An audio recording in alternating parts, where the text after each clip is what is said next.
Welcome in, everybody.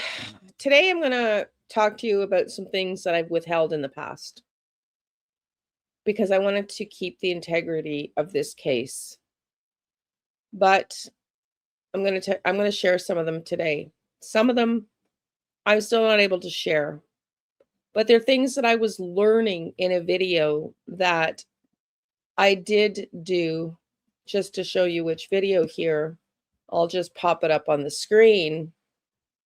I was learning things when I posted this, and I look very uncomfortable with hiding some truths.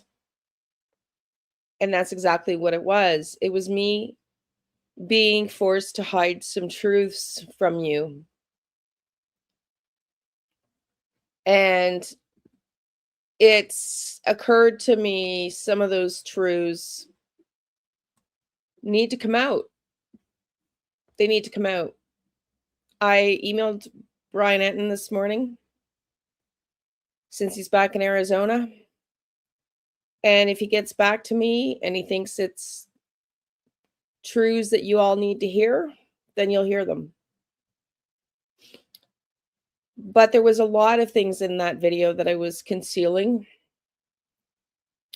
some of which we're going to get into now. So let's get at it. Today, I'm going to give you some of those Nancy Guthrie truths, and then we're going to talk about Lynette Hooker. So welcome in. With my water now replacing my coffee after my hospital stay, I'm making a commitment to continue to quit coffee since I was detoxed from it in the hospital. So welcome in to everybody who's new here. My name's Liane. Welcome to Motive.Means.Opportunity, where I tell you things because I see things that other people can't as a psychic medium. So let's get into it. We're going to talk Nancy Guthrie, and then we're going to get into Lynette Hooker. Let's start with Nancy. One of the things that I didn't tell you at the time when I had my face all contorted, because I don't do well with holding truths from people, one of those things was that the energy from the location, the very specific location that I gave the FBI around where Nancy is or was, I still think she's there actually. Regrettably, I think she's deceased now. And that's one of the things that I was contorting my face around because I still was holding the hope out that I was wrong and I wasn't 100% certain, but the energy had shifted. The energy had shifted. And I do believe, because my theory, sorry, I got all the bruises all over my arm. I'll have you not look at that from my IV picking episodes. I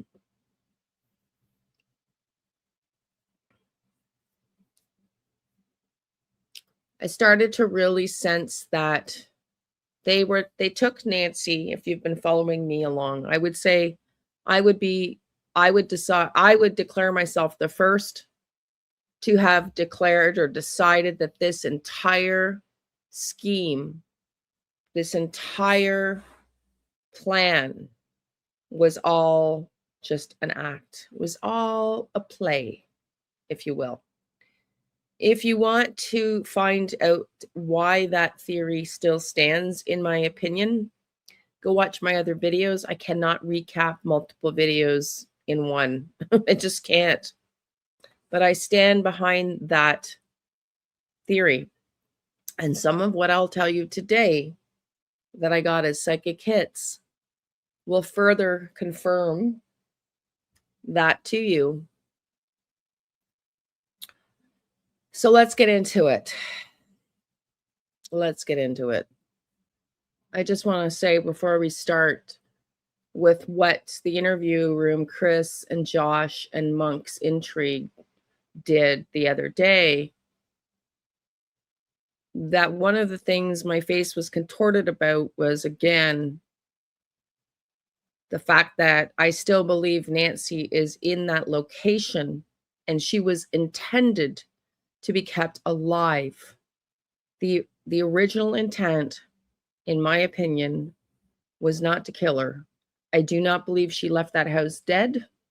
I really firmly believe she was alive.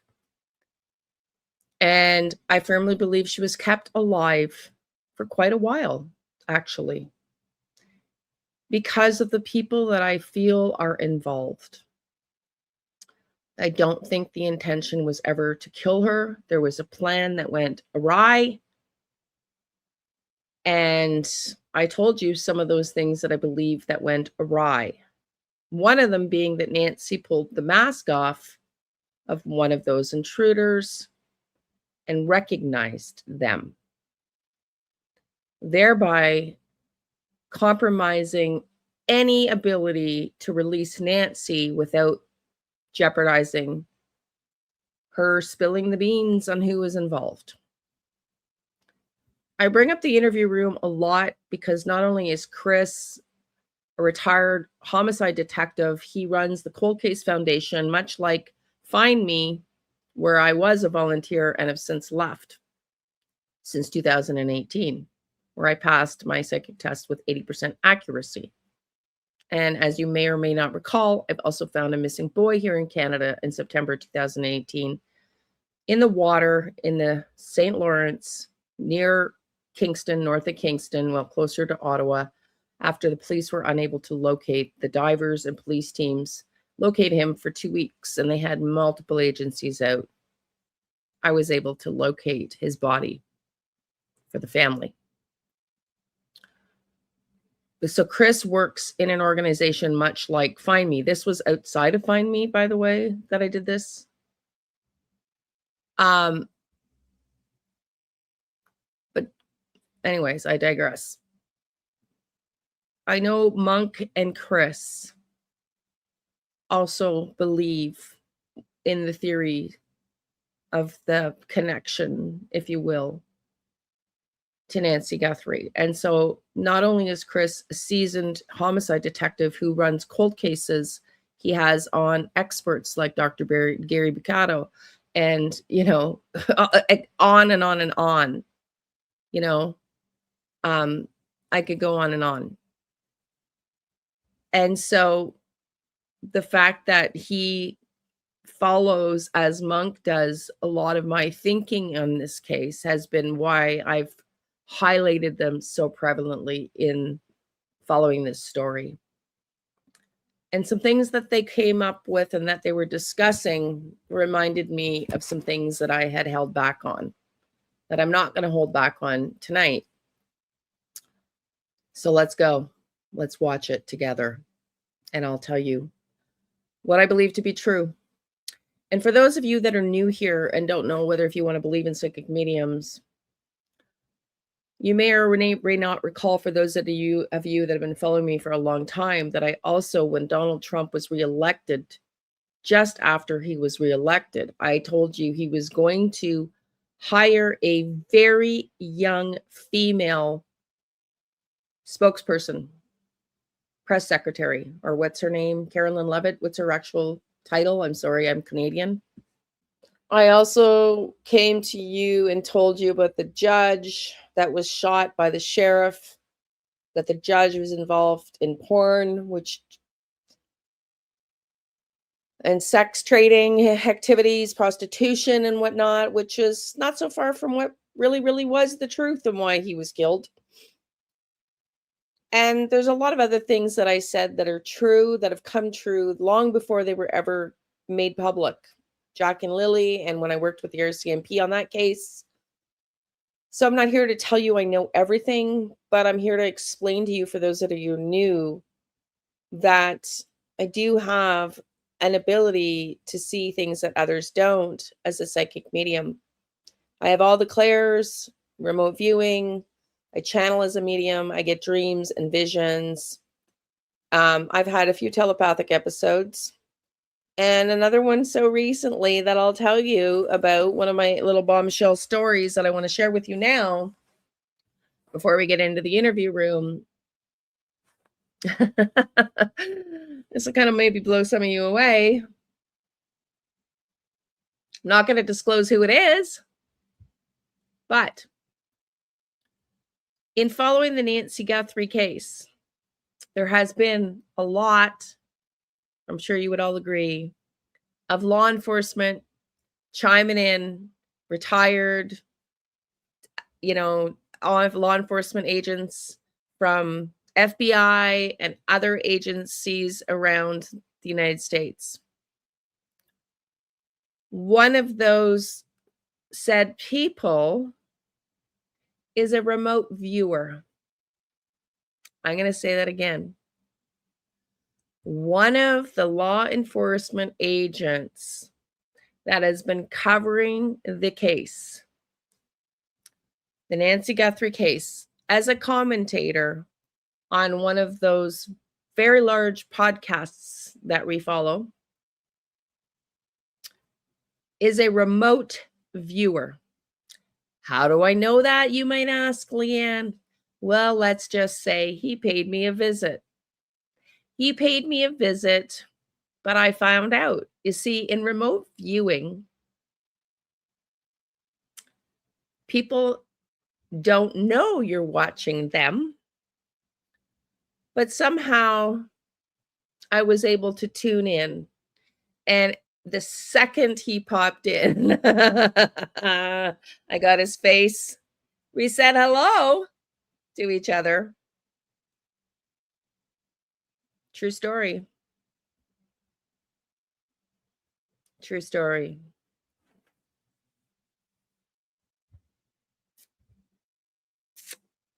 True story. I think he was rather surprised at my ability to intercept what he was about to do. I don't know if I should say any more than that. I don't think it was out of any maliciousness, per se. I think I caught his attention. I piqued his curiosity. And he's not up on the screen here, just so you know. He's not on the screen here, just so you know, so we can be clear. But he was watching me, as others were in my theories. And I think he wanted to see if I was the real deal.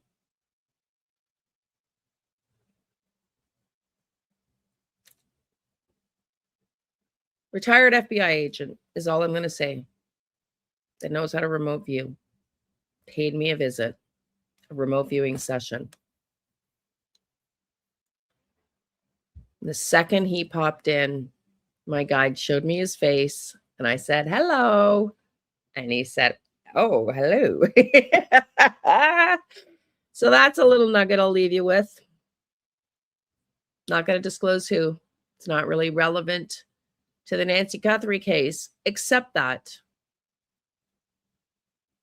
when they tell you they don't work with psychics and all that shit, which we've covered here before, it's bullshit. Okay? Bullshit. So now let's go. I'm going to get back to what this entire video should be about, which is let's find Nancy. Let's find Nancy. Okay, so I've given you two pieces of information that I have not yet disclosed before. Well, three. One, there's secrets I still can't tell that you may hear about if Brian ever gets back to me. Two, that I believe Nancy is no longer alive, but still at the location I gave the FBI, that I am prepared to give to Brian Etten now that he's back in Arizona if he gets back to me. Because I don't feel that his life would be at risk anymore. When you guys were saying, tell JLR, I was like, no, because there's armed kidnappers there. Okay. So, but I'm prepared to do that now because I believe they have since left and she has been left on her own and she's no longer there alive. So that's the second. Well, I guess that's what, 2 or 3 pieces. Secrets, Nancy no longer there, that I'm prepared to divulge. Nancy no longer alive, rather. Nancy's still there, no longer alive. The remote viewing drop-in by the FBI. Fourth one I'm going to give you right now. Porch guy. Porch guy. Let's watch the porch guy's video. Let's watch the porch guy's video. Porch guy. Let's watch the video here. And I'll tell you what my first psychic hits were. Tell you what they were. Let's see. We got this masked person picking up the flowers. See this? Okay. It appears, and it does appear, like he is trying to cover the camera. But we were also told that they had visited, if we're to believe the sheriff and his, reportings, we were also told that this perp visited the home earlier. The second photo, right? The second photo. Well, I've said this before, and I want you to think about this. Why would the perp stake out the home prior to, know there's a camera there, have a backpack full of God knows what, and not have anything to disable that camera? Go back to what I said about staged. This entire thing was staged. You don't want to know what else was staged in that part of it? I'll show you right now. The plants. My intuitive psychic hit, which is always your first hit before you start to rationalize, was that this was a deliberate message to Savannah. These flowers, plant, that were picked up were a deliberate message to Savannah. There's something important about that garden and those flowers. So important that Savannah herself, then later, I got got body goosebumps coming on now, that Savannah herself then posts a video of her and her sister with her mother in front of that very same home, right? Exactly showing the location of where these plants, shrub, flowers were taken from in this video right now. That, my friends, was not a coincidence, which brings me to bombshell number 5. Savannah knows who is behind this, despite what she's saying going forward. I'll show you more of that as we keep going on. But let's watch the video she posted about the flowers. Okay, before I play this, I've got to redact what I just said because I only watched it briefly and I was wrong about the location. It's not the exact same location, this video. My apologies. But it was a very interesting to note that this was released by Savannah Guthrie, released the following video with the message, our lovely mom, we will never give up on her. Thank you for your prayers. Let me read it to you. Thank you for our prayers. And I don't know what it says, but this video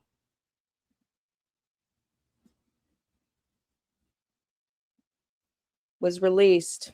What's the date? February 12th. February 12th.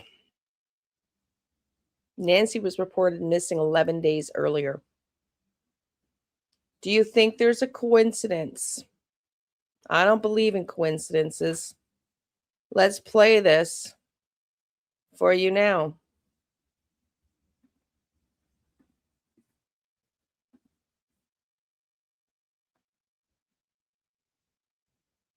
Nancy, Savannah, and Annie. By the flowers. Look at them holding the flowers. The flowers. Look at how much of all the videos that they probably have. Savannah chose to post one about flowers. 11 days after this. Well, not even this, because when was this given to us? The day before. Look at the date on this new video, shows mass person on Nancy Guthrie's porch, dated February 10th. Now let that sink in. When I saw this video, my psychic hit said that was a message delivered to Savannah specifically. There's a personal meaning behind these flowers for Savannah. This was released as the FBI, Kash Patel released it February 10th, after they managed to retrieve it from the Nest camera. The day after, Savannah posts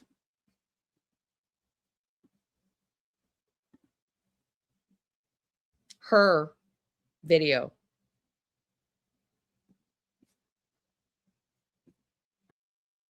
I'm just going to play this video and let it play again. Now, I told you my hit that I didn't want to divulge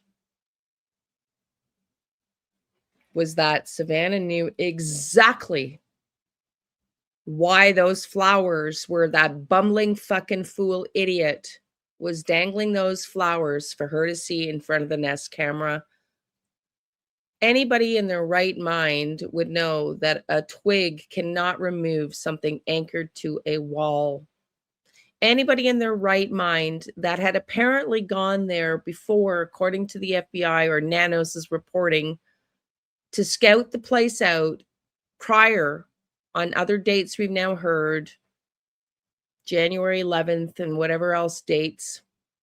Anybody in their right mind that would scout that house out and knew that there was a Nest camera there, carrying a backpack full of God knows what, would not be smart enough to bring tools to remove the Nest camera without wanting to be seen. Everybody said this guy was a fool and an idiot. What they failed to remember or recognize was there was a message for Savannah in this. Him holding those weeds in front of the camera was a deliberate message to Savannah.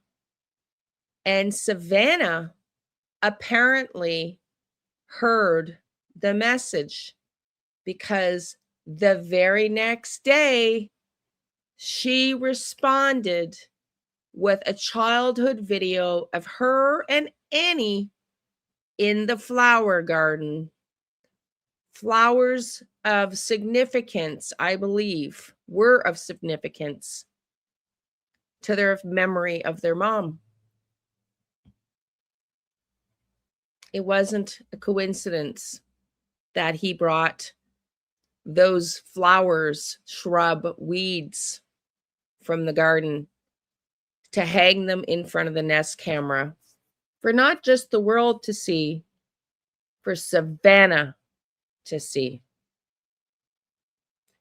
So when I say Savannah knows,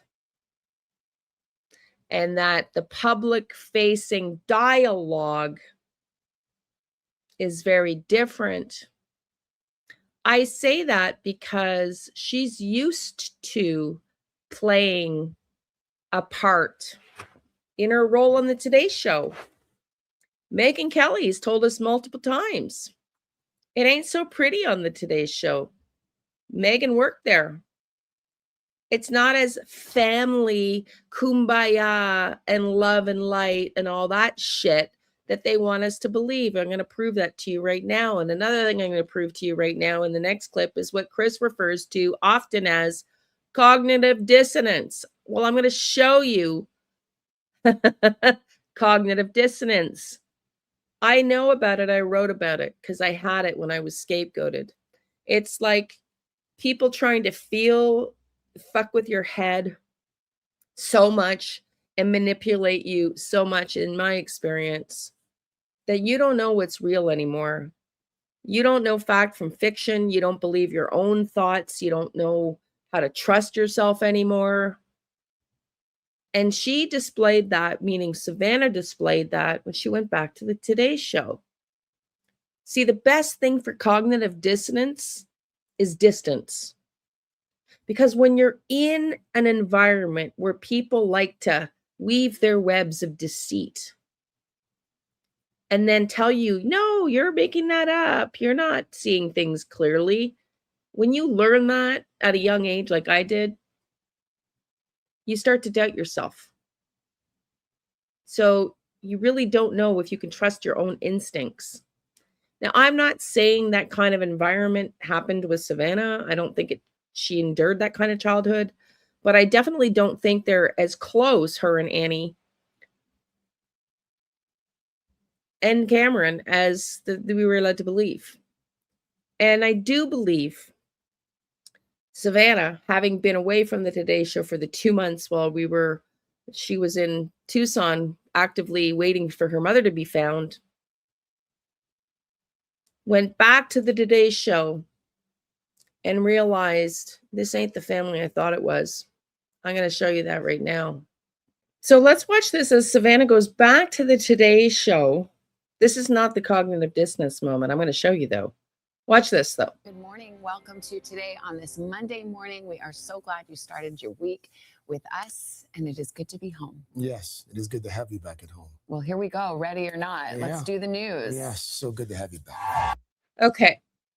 Ready to be home. Home is the whole, we're a family. That's the whole propaganda on the Today Show that they like to tell us about, that others have reported is smoke and mirrors and not necessarily true, that it's cutthroat. And when Savannah was gone, people were vying for her position, including Hoda. And you know, she's the queen of the castle, if you will, and there were people that wanted to be the kings.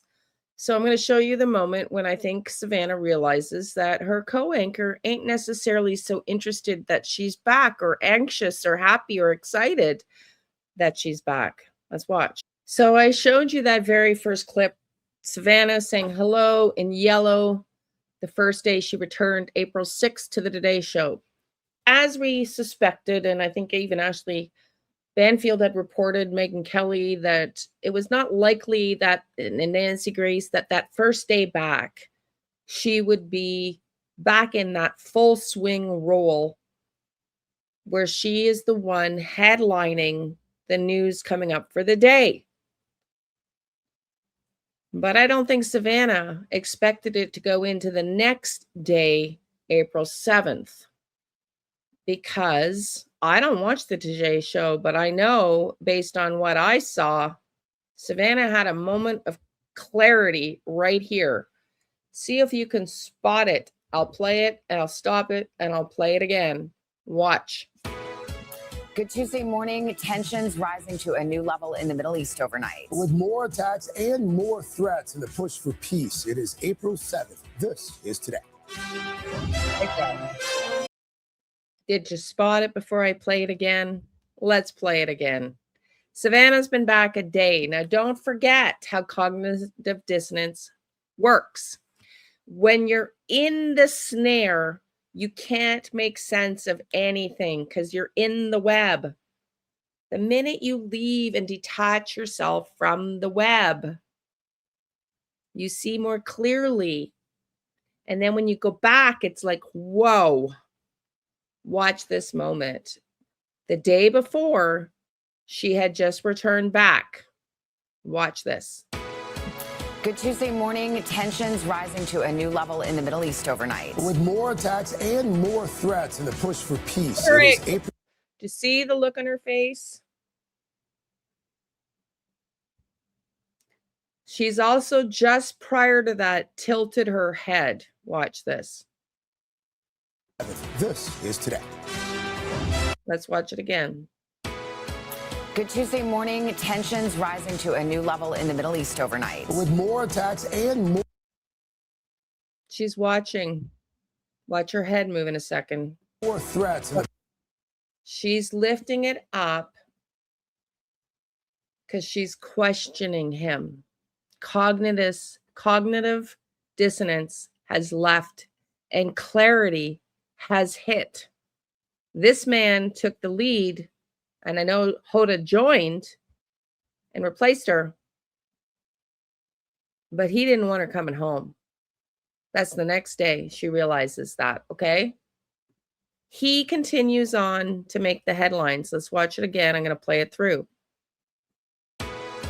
Good Tuesday morning. Tensions rising to a new level in the Middle East overnight. With more attacks and more threats in the push for peace, it is April 7th. This is today. He looks disgusted, disappointed, and pissed off. Now let's listen.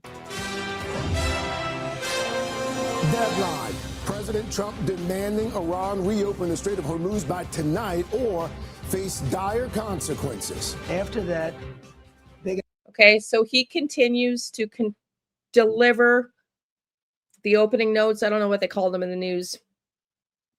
The next day, the Queen takes back the reins. Let's watch that. Before we do, you might be saying, but Liane, what the heck does this have to do with anything? Oh, I'm getting there, folks. I'm getting there. Now we're on Wednesday morning, and watch how the roles have switched. Savannah's back in her queen chair. Watch. And a good Wednesday morning to you. We're following breaking news from the Middle East. The war with Iran now on hold. It is April 8th. This is today. Breaking overnight, fragile peace. A U.S.-Iran ceasefire taking effect this morning just ahead of President Trump's deadline and his controversial threat to wipe out the Iranian civilization. Both sides claiming victory this morning. Stocks rallying on the news. Oil prices dropping. We're live in Washington in the region with details of the deal, if it can hold, and what it means for Americans and the economy. Moonshots. New. So that's how they do the show. One of them leads with the clips on all the upcoming stories for the episode for that day. And the next thing we hear is Craig's going on holidays. Now, it could very well be that this is about ratings. I could be wrong, because I do believe that the ratings were not what they expected. But by Monday, Craig's going on holidays and Hoda's back. Now, maybe Craig needed those holidays. Maybe I'm just reading too much into that. But what I can tell you for sure is Savannah did have some cognitive dissonance that I don't believe she has anymore around her support system at the Today Show and how people were talking behind her back. There's a lot of reporting on that. You can go check out those channels. And that maybe it's not the family environment she was portraying to all of us, or that she thought it was herself. Now, why is that important, Liane? Because as Chris McDonough said, sorry, Chris, I'm butchering your name, McDonough, on the interview room. The minute that Annie called Savannah and said that the doors were propped open, that they were calling all the police to see where Nancy was, did Savannah have any confusion around that with Annie? Hell to the no. Her immediate response, as she herself told us, was, well, that makes no sense. She wasn't confused. She wasn't suddenly coming into an awareness about her sister's potentials and personalities. She immediately questioned the story with that doesn't make sense. Which leads me to my next point. Let's go. Now I'm going to play this video because this video has been reported. I don't have access. Well, actually, I do. I don't have access on the TV to the Dateline interview she did with Hoda. But this is the Today Show interview. Apparently, Savannah says 2 p.m. is when she got the call from Annie on the Dateline show. But that's not what she tells Hoda if you listen carefully. And nobody has said anything about this. Nobody has said anything about this.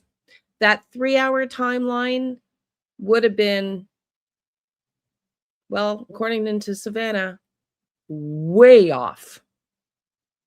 If Annie called her, if they arrived at the home at 11 or 12, we're not really quite sure, right? If Annie called her after calling all the hospitals, we thought maybe 2 or 3 hours. Savannah being on the East Coast, that would make it with the time lapse. Say she calls her, 3 o'clock from Annie's time frame. That would be noon. Or sorry, that would be 6 o'clock into Savannah's time frame. But when Savannah tells Hoda when they get home, it's evening. Listen to this. I want you to hear 2 things in this clip. Not only is she saying she didn't buy her sister's story. Well, that makes no sense. There's zero cognitive dissonance and confusion around Annie. None. But she also says that they were out for a very long day, and it was well into the evening before that call came in from her sister. Listen. I guess a normal weekend for you. Yeah. The weekend your mom went missing. Tell me what you were doing and what happened. Well, Mike, I'd given Mike for Christmas a boys trip to go play tennis. And so he had been gone for the weekend. So I took my kids actually to Carson's. Mm-hmm. So we had a beautiful, fun night together. And then I came home and really I just got home at the same time. We had a beautiful, fun night together. And we had just got home. Let's rewind that again. Take me back to the day. It was, I guess, a normal weekend for you. Yeah. The weekend your mom went missing. Tell me what you were doing and what happened. Mike, I'd given Mike for Christmas a boys trip to go play tennis. And so he had been gone for the weekend. So I took my kids actually to Carson's. Mm-hmm. So we had a beautiful, fun night together. And then I came home. We had a beautiful, fun night together. And then I came home. So where the hell did this 2 o'clock come from? No bullshit. No, it was nighttime. Listen again. And it's as loud as I can play it, people. For those of you that are going to want to say you can't hear it, you're going to have to raise it on your end. Listen in. Take me back to the day. It was, I guess, a normal weekend for you. Yeah. The weekend your mom went missing. Tell me what you were doing and what happened. I'd given Mike for Christmas a boys trip to go play tennis. And so he had been gone for the weekend. So I took my kids actually to Carson's. Mm-hmm. So we had a beautiful, fun night together. And then I came home and really I just got home at the same time that Mike came home. We were just saying hi, putting down our stuff. And Really, I had just come home at the same time Mike got home, and we were just coming in and putting down our stuff. So running around. And my sister called me and I said, "Is everything okay?" Mm-hmm. And she said, "No." She said, "Mom's missing." And I said, "What? Yeah. What are you talking about?" She said, "She's gone." And she was in a panic. I was in a panic. I'm like, "Call 911. Yeah. She's like, "I did. We called them. They're here." And we thought that she must have had like some kind of medical episode in the night and that somehow, the paramedics had come because the back doors were propped open. Because the back doors were propped open? Like she's like, we thought. No, Annie thought. Because she's already like, watch her facials. I'm going to rewind that again. I'm going to remove my mug off the screen. Put it down below so you can watch it a little bit more closely. And then I'm gonna play you a couple clips from Monk's comments on the interview room, but let's watch this again first. It was, I guess, a normal weekend for you. Yeah. The weekend your mom went missing. Tell me what you were doing and what happened. Well, I had given Mike for Christmas a boys trip to go play tennis. And so he had been gone for the weekend. So I took my kids actually to Carson's. So we had a beautiful, fun night together. And then I came home really it just got home at the same time that Mike came home. We were just saying hi, putting down our stuff, and the kids were running around.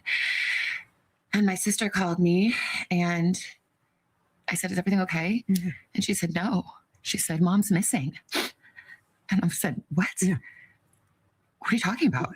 She said, "She's gone." And she was in a panic.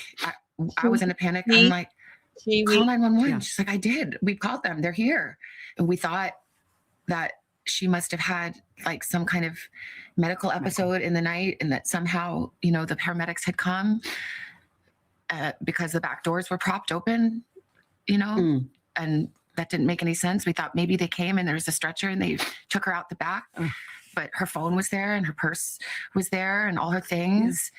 Yeah. And it just didn't make any sense. So, Annie and Tommy had already called all the hospitals, but then I'm like, I'm going to call the hospital. So then I started calling the hospitals, and Savannah did not trust her sister enough to not say that doesn't make any sense, and I'm going to call the hospitals myself. She was very clear from the get-go about her sister. There's no cognitive dissonance here. Now I'm going to show you the biggest bombshell of all of the ones I've given you today, and then we'll show you a couple of the clips from the interview room. In the search for Nancy Guthrie. It is Monday. I'm in Nancy's neighborhood right now. Her house is actually right here. And I was telling you guys in another episode, there are certain times when you're covering this where sort of the emotion of it really hits you. And sometimes I get so wrapped up in the investigation and trying to chase down leads. But then one day something will happen and you'll kind of just realize just how awful this whole thing is on an emotional level. And today was one of those days. And it's because Savannah Guthrie, Nancy's daughter, of course, and her sister Annie Guthrie, and Annie's husband, Tommaso, they came here to Nancy's house and they left some flowers and a card. And it's the first time that we've seen them all here at the house. And I'm going to show you guys. I mean, it was just a really, really emotional moment. So I'll get into that in this episode. Also, I did a video on this called, and I kept saying, walk with me, walk with me. I use those words, walk with me, very specifically. Why do I say that? Because I believe Savannah knows so much about what the theories are and maybe that she was asked by the FBI to ask Annie and Tommaso to walk with me down to the front, knowing there was cameras there. I'm going to repeat that. I am pretty sure that Savannah was asked by the FBI to ask Annie and Tommaso to walk with her down to the front lawn. And what came out of that was a whole effing boatload. That walk was critical for my theory, Monk's theory, and other people's theories. It was critical, and I believe it was critical for the FBI as well, which is why Savannah took part. Let's watch.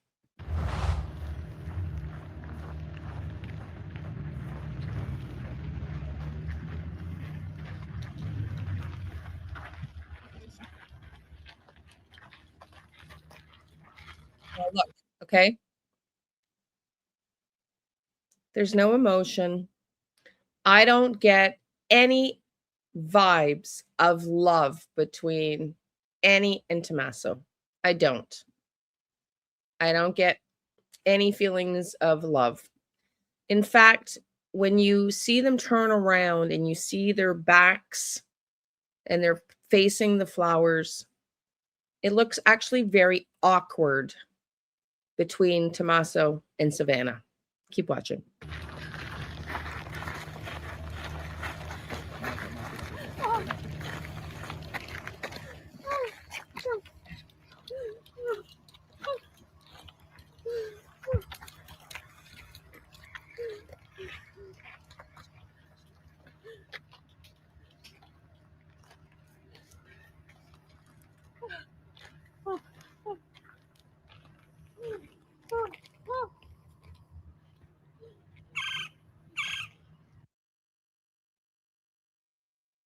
That doesn't look so awkward right in this moment. But then Savannah pulls away. Yeah, she wasn't comfortable. Now, maybe her arm wasn't comfortable. I don't know. But she was not comfortable enough that she pulled her arm away.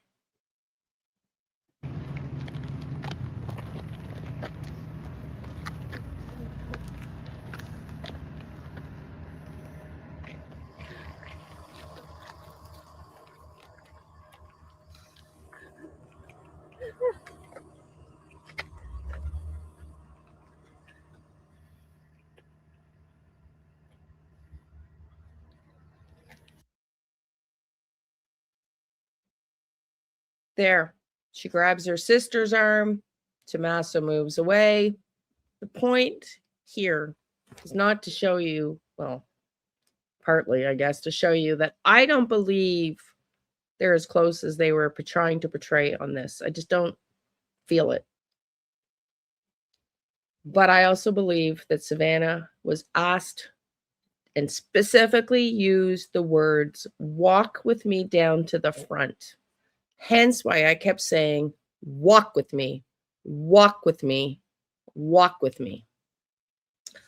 I'm going to bring you to a couple of clips now with the interview room, and we're going to get to Lynette Hooker because this is becoming a long video. Okay, we're into the interview room now. Let's watch this for a couple of clips, and I'm going to get into a brief 10 minutes or so about Lynette Hooker. Let's go. Yeah. So Sure. are you guys worried about that DNA is going to be the only thing that's going to resolve this particular? I am. Are you? You are.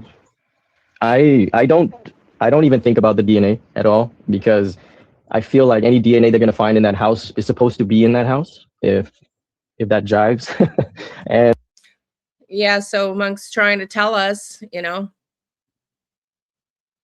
that who he thinks that DNA might belong to is somebody that would already be in that house. I would agree. I think the DNA that they found, the hair, belongs to, as I said, I saw a mask being ripped off by Nancy, and I believe it belongs to, well, one of the AT team's members. Let's go. And also, I think what it comes down to in a case like this, because I do believe it's multiple culprits, there is a weakest link in that chain there. And so let's talk about that for a minute. And the weakest link, I have told you, is there's 4 involved, in my opinion. The weakest link is the son of the father that were asked to help out, or who rather told the AT team demanded money owed. Let's keep listening. The 3 of us. Josh, you think there's more than one? I do. Yeah. I think 2 to 3. Probably 2 to 3. 3. Okay. I say there's more than one for sure. A minimum of 2, maybe 3. I'm going to say 4. 4. That's my belief. 4. Keep going. Let's keep going. Okay, I guess we're all on the same page. And there is one in there that is just rolling with the punches, so to speak. And well, Dr. Mercado describes it as, you know, the chef and the waiters. Yep. Yeah. There are chefs behind the curtain somewhere. I call him the wizard. Dr. Mercado calls him the chef. And, you know, it's like the flying monkeys in the Wizard of Oz. Remember where they all fly out with the Wicked Witch? So it's that kind of scenario. So let's talk about the sophistication of that. But more importantly, let's talk about the brother and the sister-in-law, or excuse me, the sister and the brother-in-law just for a second. Okay. Everybody's been hammering me, Chris, you're not letting the family go or anything like that. No, I'm not saying that the family has done this. What I'm saying is we cannot take that off of the plate just yet, just because the sheriff said what he said. That guy is a liar. We proved it last night. He just lied to the Board of Supervisors. Okay. There is no question about that. I can say that because it's the truth. And if he wants to sue me, get in line. Okay. Because I've had a lot of people try it. Okay. And now where I'm going with this is she's an artist. Mhm. I'd like to know your opinion, if you've even looked at her artwork, and if so, what say you about that depth? She's more of a poet. I think the depth of her art is her jewelry that she used to make, I believe, and she did it out of a warehouse in Tucson. I don't know if it's defunct, the business, yet, but I've touched on a past video that when you call yourself a creative, I forgot what the exact term was, but it was one of those. I want to just stop here. He's going to continue to talk about Cameron's super success, Savannah's super high level success, and then we've got Annie, the black sheep of the family, who maybe got overlooked by mom, Nancy, who was the one who was left caring for mom while everybody else had their own life. And trust me, as somebody who cared for my dad in the same scenario, it's not hard to see how you might be bitter, left holding the weight of caring for a mom. And meanwhile, publicly, your mom gives your sister all the accolades on the Today Show every time she shows up as a guest. Right? Now you add the financial element. Can you feel how you might really start to have some disdain towards your sister? Potentially, allegedly, just my opinion. Fandangled terms where a fast food worker is a food specialist, right? And so she had one of those labels, which reminded me of that, which also makes me believe that she is not bringing in the bread, When I tried to go to her Etsy shop, because she used to have one, that's gone. She used to have a website, that's gone. And maybe because of this case, maybe she doesn't want the publicity of it all. But I can't see where she's making income. And I don't know if you guys ever check the Pima County tax website. Yeah, they're behind. They are behind, and I'm waiting for May 1st because they are going to go into delinquency and get slapped with 16% yearly. So I don't think they want that, but I can't imagine why that would ever happen to the sister of Savannah Guthrie. I cannot imagine why that would ever happen to the sister of Savannah Guthrie. Was there an expectation that Savannah would help out financially? I think there might have been. Folks. Let's keep listening. Unless they exhausted all the kindness of Savannah to the point where, there's no more helping hand. Sometimes people get fed. I mean, we don't know the family dynamic. We don't know Exactly. the relationship between Savannah and her sister. I don't think it's all that. Okay. I started off by saying, oh, did you hear that? Let me rewind that. Let me just rewind. Kindness of Savannah to the point where, they exhausted all the kindness in Savannah to the point where, maybe Savannah had no more shits to give. Just saying. There was zero cognitive dissonance about questioning her sister's story the first call that came in. Did Savannah get tired of the situation and not offer help that there was an expectation, your family, she would? I think that may be true. I don't think that they were as close as Savannah is trying to convey. And why do I think that? Because I think if Savannah were to say something, one that would be contrary to that, obviously it would create more stress in the family that they really don't need right now. She has no proof. She might be very suspicious, but they may not have the proof. Otherwise, they would be arrested. But she's also, I think, a very kind soul, Savannah, and innocent and a little bit naive, if you will, not intelligent. But when it comes to, and I know why, because I can be the same way sometimes. When you don't know how to be manipulative, it's so like out of your realm of possibility to think that other people operate that way. And I think she's naive to that. When it was with the Today Show, she was, until she went back because she had that distance and that separation. Now, don't forget, she doesn't have that issue with her family. There is already the distance and the separation.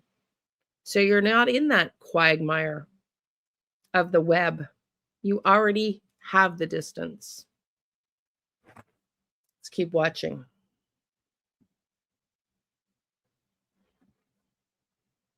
There's no more helping hand. Sometimes people get fed. I mean, we don't know the family dynamic. We don't know Exactly. the relationship between Savannah and her sister. Maybe as the investigation goes on, if that's the way it goes, then we will.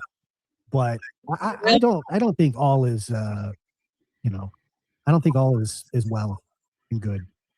That's what Savannah says. Yeah. So she's more of a poet. And did you do any other background in relationship to that side of her personality that you could kind of connect to? You know what I mean? From your artistic abilities? I tried to connect to her. Her book, one book is on jewelry, one book is called The Good Dark, and that is poems. And it has about 3 reviews on Amazon, so there's no success coming from that book as well. I read one of her poems, and it was hard to understand. I think you'd really have to be on the inside to understand what Annie is writing about, or maybe I'm just not deep enough to understand it. But you get the idea that it's coming from kind of like, it's morose. It's not happy. Let's just put it that way. So I'm sure she's battling with some demons like everybody does. But more so, I feel she is. But if you think about the dynamics, okay, this is just from a third person perspective. You got Cameron, who is a retired Air Force. He's pretty established. Savannah, obviously established. And then you have Annie.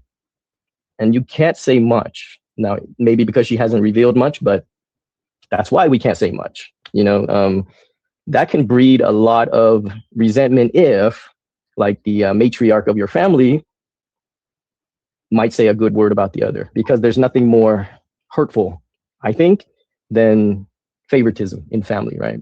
So, it's coming from a dark place. It's really hard to understand. And she gave an interview once about her jewelry. I remember reading, I can't remember the site, but she did name off her favorite poets, and she made sure to mention Tommaso being her greatest teacher. And that's an interesting. What do you read into that? I feel like she felt she needed to. That just may be my read on it, because he's such a deep thinker, as what she said. I'm going to disagree with Monk on this piece. I think she reveres the very ground that Tommaso walks on. I think he's, in her mind, her savior, the only person who's ever understood her, the only person that has truly supported her, the only person who truly gets her. And that's what I think she believes of Tommaso. Going to show you a few more clips here from the interview room, and then we're going to get into Lynette Hooker. But Monk just finished saying about how favoritism in families can create, resentment and whatnot. I'm not saying that their family's situation was like mine, but I literally wrote a book about being scapegoated because my sister could do no wrong. I was the one that had straight A's. I was the one that had the great career, but my sister was the pet princess of the family. I was the scapegoat and blamed for everything. And so I can appreciate what Monk says because I lived it, being the one that wasn't the favorite. And if Savannah's the one that wasn't the favorite because she didn't aspire to great things, as Monk just finished saying, I could see that resentment. Let's keep watching here, though, because like I said, there's an important few more statements I want to talk about. I'm going to go back and play this clip, which we heard part of, but I cut it off because I want you to hear the rest of it. She makes sure in an interview to introduce Tommaso because, listen. Being her greatest teacher. And oh, that's an interesting. What do you read into that? I feel like she felt she needed to. That just may be my read on it because he's such a... She didn't feel she needed to, in my opinion. She believes it, but let's keep listening. Deep thinker, as what she said, a great manifester, which I don't know what that means, like I've said before. Great manifester. Yeah, what does that mean? It's a very interesting statement for people who are in debt. One of the things she said is he lives his life like a poem, something like that. But I feel like she felt she needed to give him, his flowers when she's talking about all these established writers. His flowers. Now, Monk, love to pick your brain. Why you chose the word flowers? So interesting. Let's keep going. You know what I mean? Because he's in a band and he's a school teacher. So, I don't know. Interesting, though. That's an interesting insight. Josh, what do you... And listen, school teachers deserve all the kudos in the world. Absolutely, they do. But that's not a high-paying career. And when you are in debt and you yourself are not making a lot of money, how do you attribute him to being this great manifester? It's just a curious statement. Let's keep going. Just what do you think to what Monk said? I sort of agree when he's talking about the established nature of Brother and Savannah.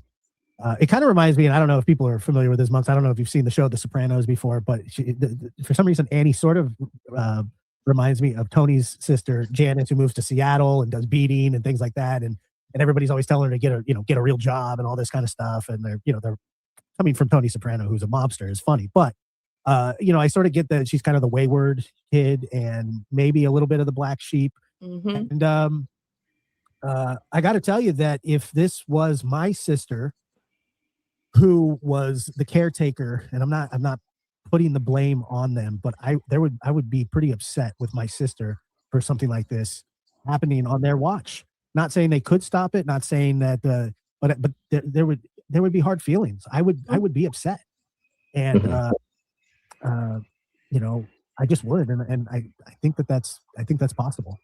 What's your guys' take about the card that was dropped down at the memorial here? The card that said something about ashes? Yes. Blowing in the wind? That's dark. I mean, that's Annie. I'm not sure why she felt the need to be poetic at a time when she could just offer her love, and I don't know. Did you? Do you think she's odd? I mean, okay, she might be odd, Josh. I agree with you. She's definitely different, but there's a play and a scene and some poetry and some bullshit in this whole scenario, and that's part of it. Just my opinion. It's not a bad thing. It's just she's different, and right. A lot of people fancy themselves a free spirit. I'm telling you, that's the vibe that I get from her. And which is completely different than what you get from Cameron and Savannah. Yeah. And okay, so let's shift gears for a moment.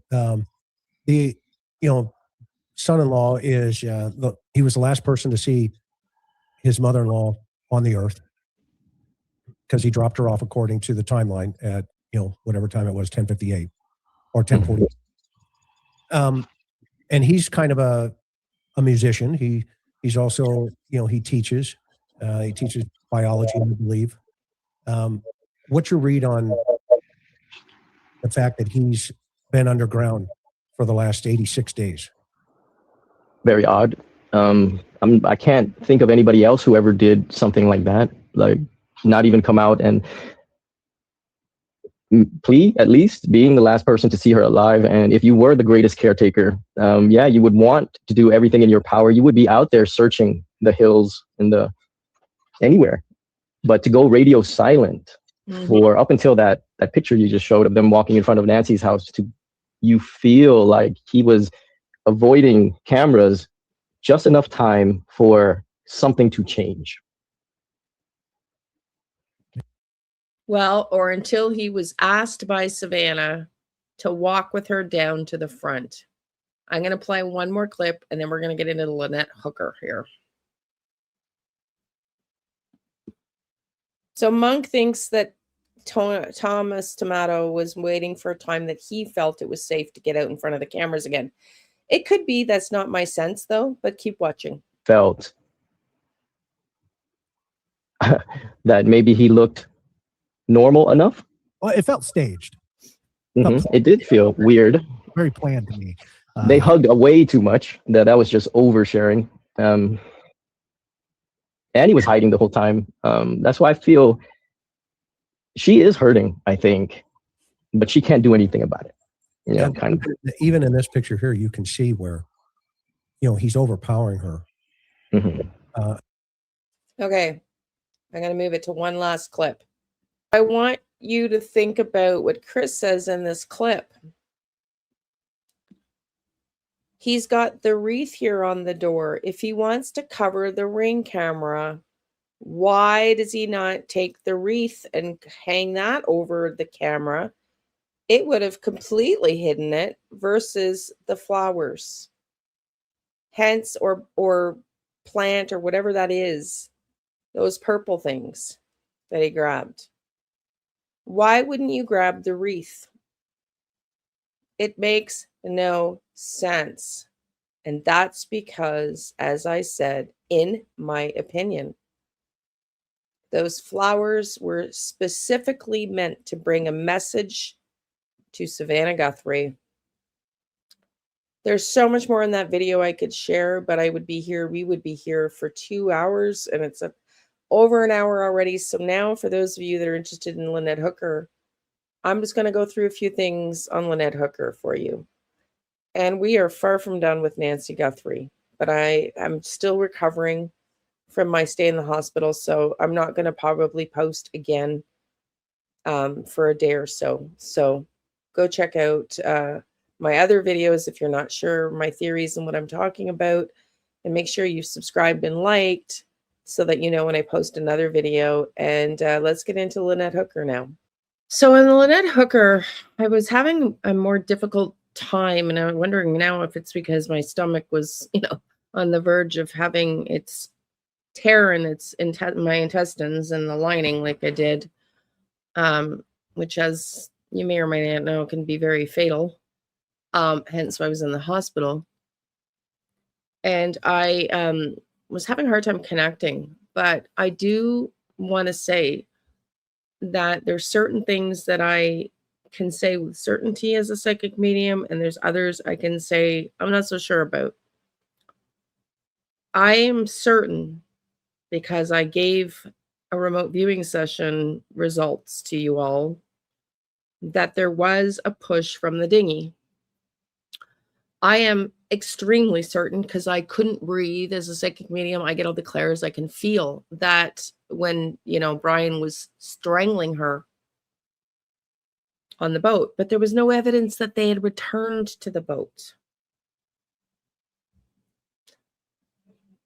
But I said I was positive that happened, but I wasn't sure where Lynette is. And I'm still kind of iffy on that, because in the last video I did, I was saying, well, I think I got a vision of him taking her down off the Soulmate into the dinghy, already deceased. Goosebumps. That's validation. And he took her to the Baker's Rock, which is where the Tahiti bar is, I think it is, where it's like all like sandbars. And it's like, I felt like he anchored her there. I felt like he wrapped her up in the dinghy. He prepared her to be launched or hidden or dug somewhere there. And then I said, I felt like somehow he went around into the Toulouse area, the Toulouse Bend, into the Atlantic. But he wouldn't have been able to take the dinghy there. And I was confused. And I was like, well, did he just bury her there on the land? I'm not sure. Or take her out to the Atlantic and feed her to the, the sharks and the higher, chance of her never being found on the Atlantic side. And that didn't make a lot of sense. I was like struggling until Ashley reported yesterday some bombshell news. Brian Hooker was fired from AT&T for, folks, I'm sure you've watched it, trying to rig his GPS at work so it couldn't track where he was going at AT&T for work. And this gentleman that keeps claiming he knows nothing about technology is very technology savvy and worked in the AT&T phone repair unit.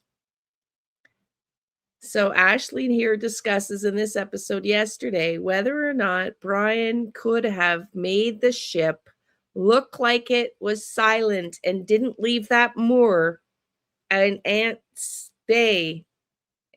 Bay, just outside of where they left the harbor, where she went off the dinghy and fell into the water. Could he have tracked or done something with the rigged the tracking system to make it look like that soulmate didn't move? Let's listen, because it's distinctly possible now, and it makes sense with my theory now. Let's listen to this as we go through the update from Ashley. But now to the pièce de résistance.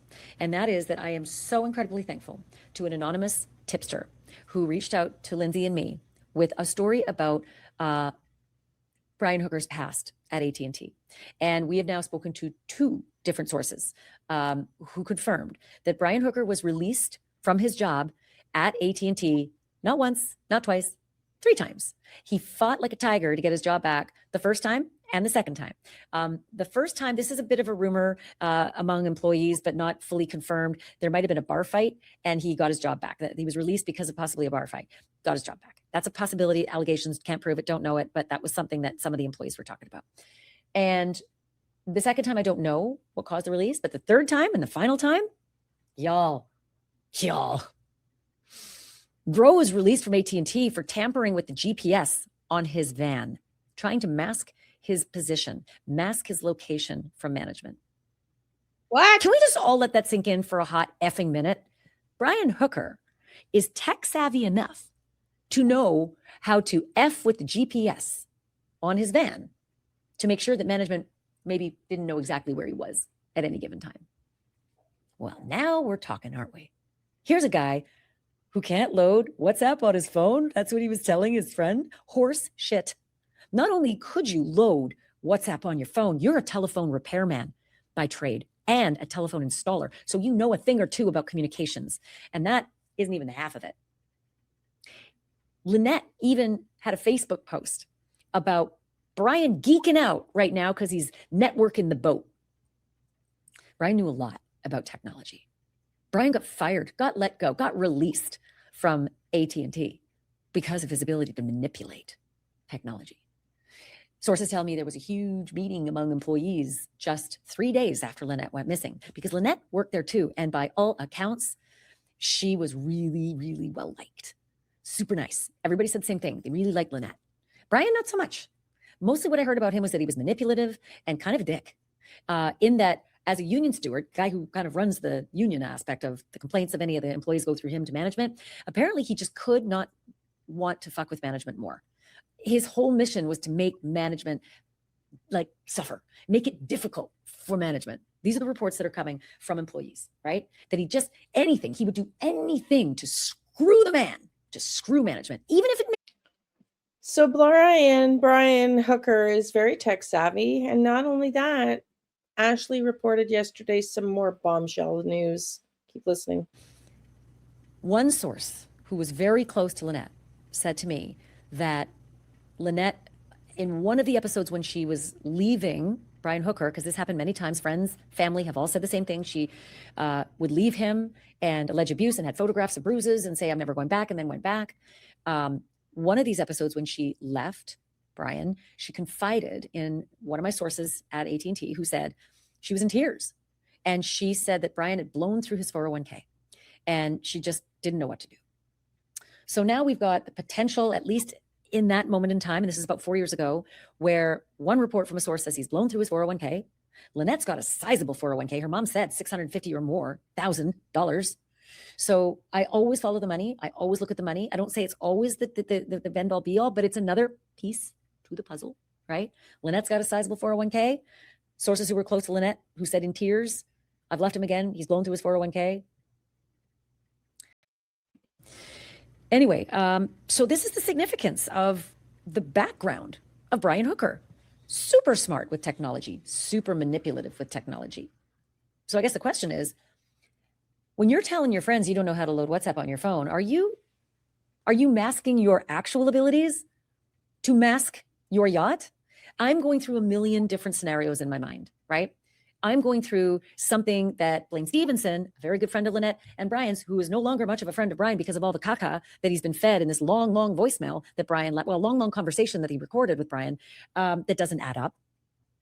There is a period of time where Brian Hooker and Lynette Hooker's soulmate yacht went offline. Okay. What? Yes.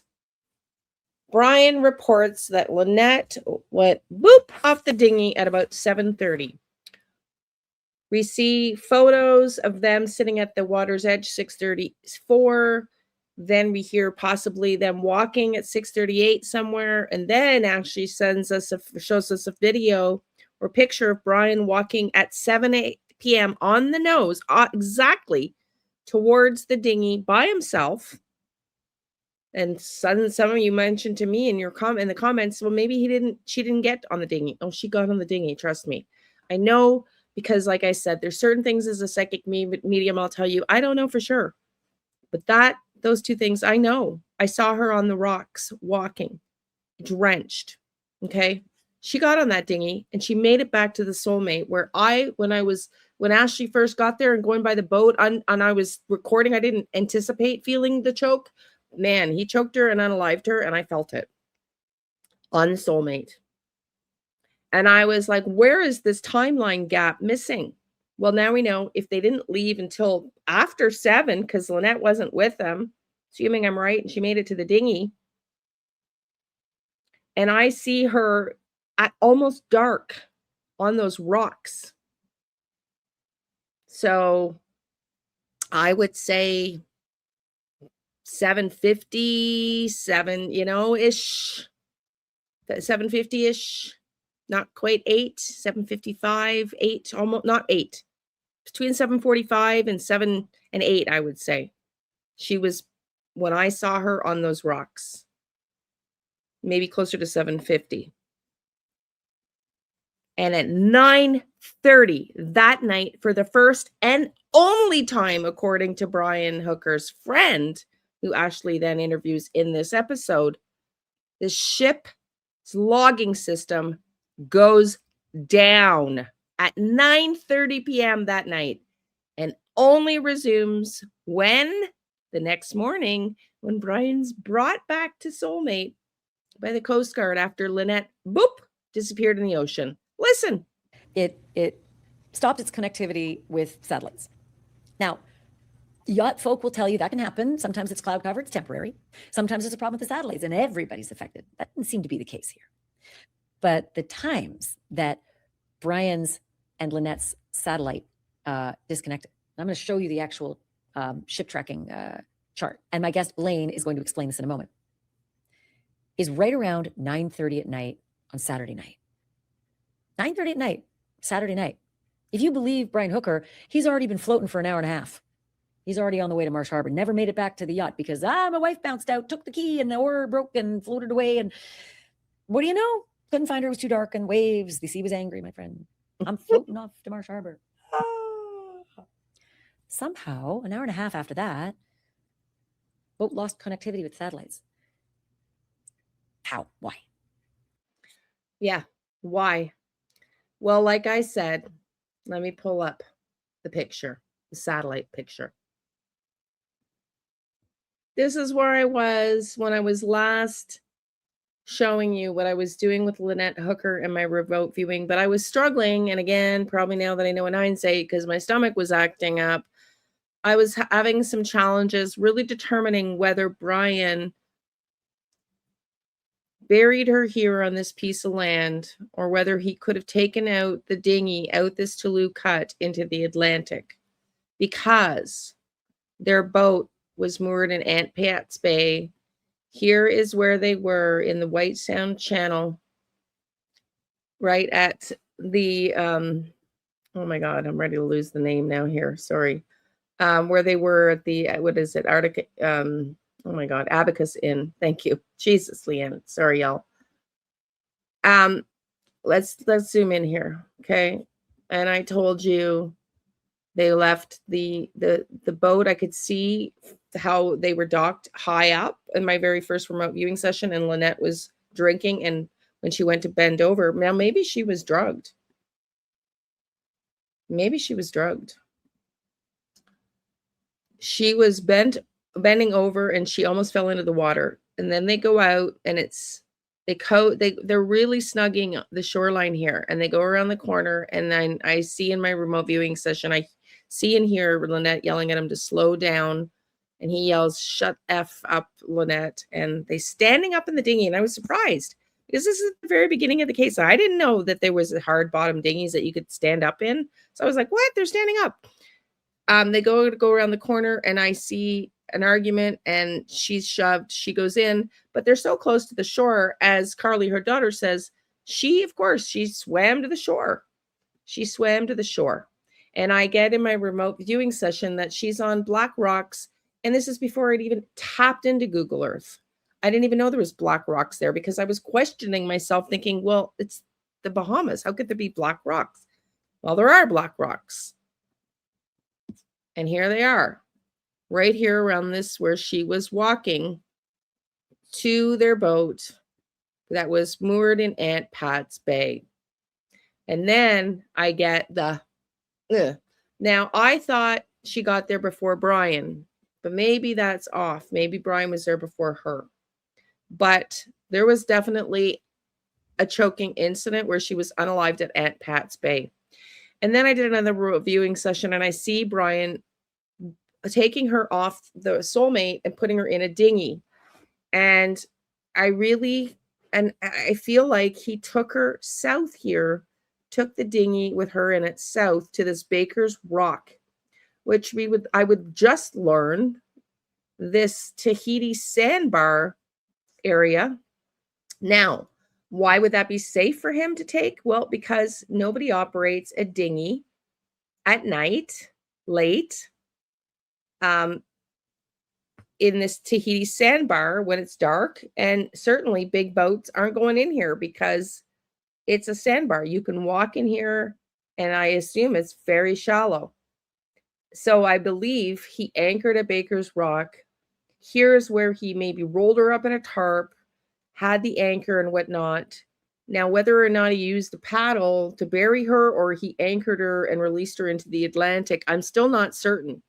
But I was confused because I was thinking, well, how was it possible for him to get this dinghy out? Because and I said, this would have been down here in this Toulouse cut, would have been near this Baker's sandbar. He could have, there's some openings here. He could have cut right through in that little dinghy. There's openings right there. You don't need to go all the way down here and to go around in that dinghy. He wouldn't have needed to. He could have gotten in right through these cuts here in the water, right here, assuming there's a foot of water there. And then out to the Atlantic, where I said, I feel like her sunglasses are going to show up. So I heard the word turtle on the Atlantic side, up north here, at this hotel. It's Turtle something, and it's quite a ways up north. Up here, I think, is Turtle Hotel. Turtle Hotel. Right there. Turtle Hill Resort, rather, on the Atlantic side. Now, again, doubting myself, but now that we know Mr. Brian Hooker is techno savvy, and the ship, the soulmate, for the first and only time, having read into the reports, the guest on Ashley's show tells her that that's the only time that the ship ever lost signal and wasn't tracked. And it went down from 9:30 until they reportedly returned the next morning. I'm now very curious to see if I am correct. And when I'm feeling better, if we're still working on this case, I'll go back to it. But I think he did exactly that. I think he took the dinghy down here to keep himself from maybe being seen with her body in the sailboat. And perhaps he anchored it here where there would be no traffic, where the waves were low, where she would stay anchored. And he either tried to make his way over on the land, but I feel like I don't know. It seems like he could do it, but there's these pieces of rock here too, I guess. He could have, but it feels too rocky here to be buried.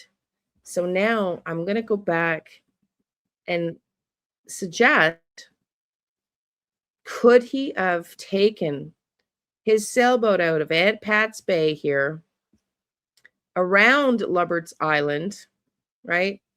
Was right here, Aunt Pat's Bay, around Lubber's Cay, down around this side, down around,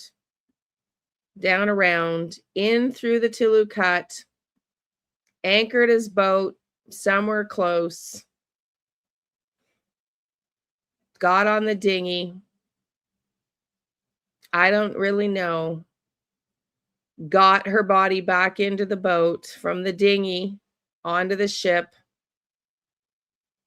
using one of those long docks piers that I saw, but maybe in the middle of the night, nobody was on.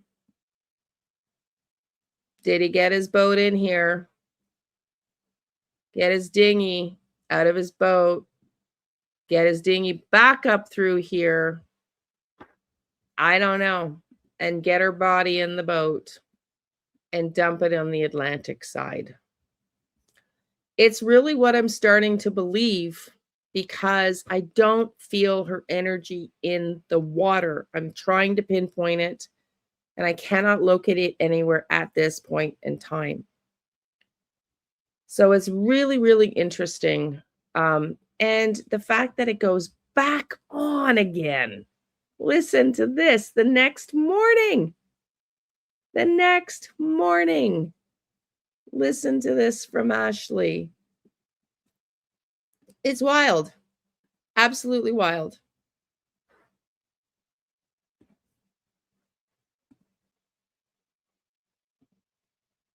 Lane Stevenson, a very good friend of Lynette and Brian's, who is no longer much of a friend of Brian because of all the caca that he's been fed in this long, long voicemail that Brian, long conversation that he recorded with Brian that doesn't add up.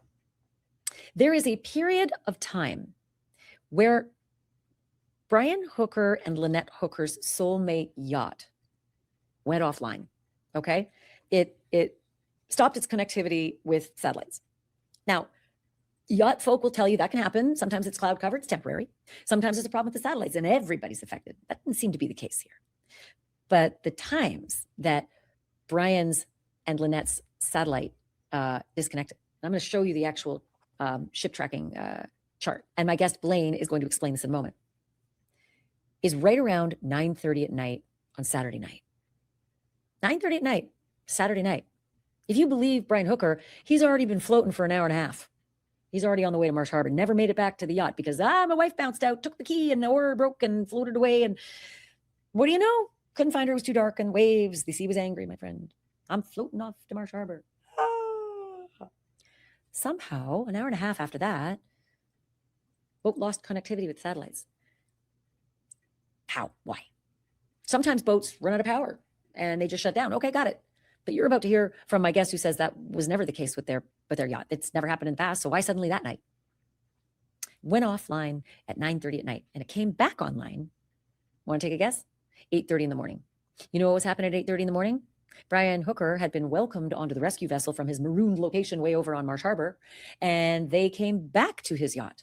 They brought him back to his yacht for the first time since catastrophic events the night before. He boarded that yacht with one police member from the Royal Bahamian Police Force, and the two of them went down below for an hour. He's picked up at Marsh Harbor at 7:30. It takes about 20 minutes or so to cross over to the boat. So now it's 7:50. They board till 8:50. They're down below for an hour.